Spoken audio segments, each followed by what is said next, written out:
Assalamualaikum warahmatullahi wabarakatuh. Nama saya Muhammad Irsyad dari kelas 2B dengan NIM 66612000113. Jadi ini adalah untuk memenuhi tugas UTS dengan mata kuliah Sistem Informasi Manajemen. Yang terhormat Ibu Ayuning Mudiati sebagai dosen pengampu. Pertama, menentukan salah satu organisasi publik.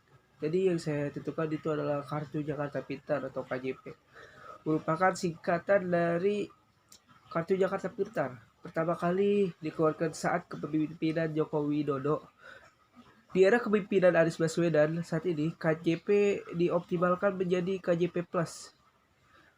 Memanfaatkan dan dapat positif yang diharapkan dari siswa penerima KJP antara lain yang pertama, seluruh warga DKI Jakarta menamatkan pendidikan minimal sampai dengan jenjang SMA atau SMK.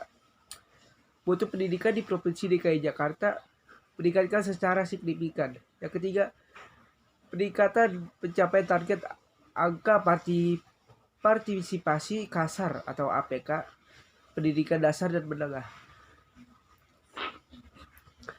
Siswa miskin adalah peserta didik pada jenjang satuan pendidikan sekolah dasar sampai dengan menengah yang secara personal dinyatakan tidak mampu, baik secara materi maupun penghasilan orang tua, yang tidak memadai untuk memenuhi kebutuhan dasar pendidikan. Kebutuhan dasar pendidikan yang dimaksud mencakup seragam, sepatu, dan tas sekolah, biaya transportasi, makan, serta biaya ekstrakurikuler.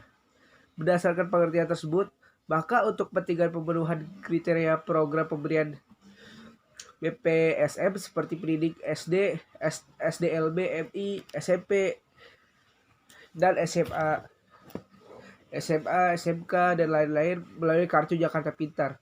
Jadi yang termasuk dalam pengertian yang tidak memenuhi kebutuhan dasar pendidikan tersebut dapat bantuan dari Kartu Jakarta Pintar. Lalu bisnis BPR dalam KJP, bisnis engineering dalam KJP. Karena KJP itu bekerja sama dengan Bank DKI, jadi dia membuat suatu jangkauan mobile. Jangkauan mobile itu penggabungan antara mobile wallet atau J1Pay dan mobile banking yang akan mempermudahkan Anda melakukan transaksi perbankan, pembelian, pembayar belanja dengan QR code dan jangkauan mobile. Anda juga dapat membuka rekening melalui jangkauan mobil tanpa harus datang ke kantor operasional Bank DKI.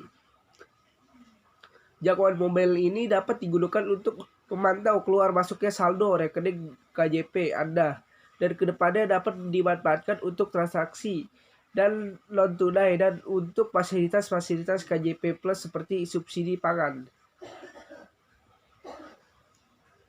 Elemen sistem dalam KJP. Yang pertama ada input, yang kedua proses, yang ketiga ada output, yang keempat ada feedback. Inputnya itu setiap calon pemohon bantuan KJP memasukkan berkas-berkas dan persyaratan lainnya. Prosesnya itu berkas-berkas calon penerima KJP dimasukkan ke dalam sistem, nantinya akan diseleksi mana yang memenuhi syarat dan ketentuan yang berlaku. Yang ketiga itu output. Outputnya itu hasil siswa yang sesuai dengan syarat dan ketentuan yang dinyatakan lulus sebagai siswa penerima bantuan KJP.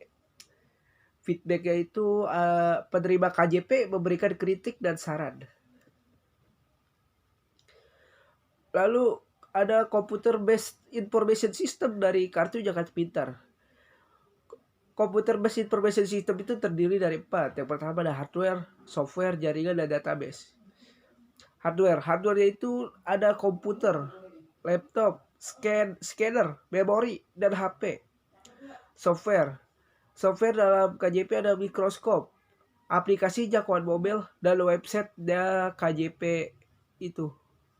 Dalam jaringan KJP Plus memakai MAN, Metropolitan Area Network, untuk menghubungkan antara sekolah, Bank DKI sebagai bantuan untuk mengasih dana kepada siswa, dan juga menghubungkan antara KJP pusatnya. Database itu ada data DTKS atau data terpadu kesejahteraan sosial dan data siswa penerima KJP. Terima kasih, sekian dari saya. Wassalamualaikum warahmatullahi wabarakatuh.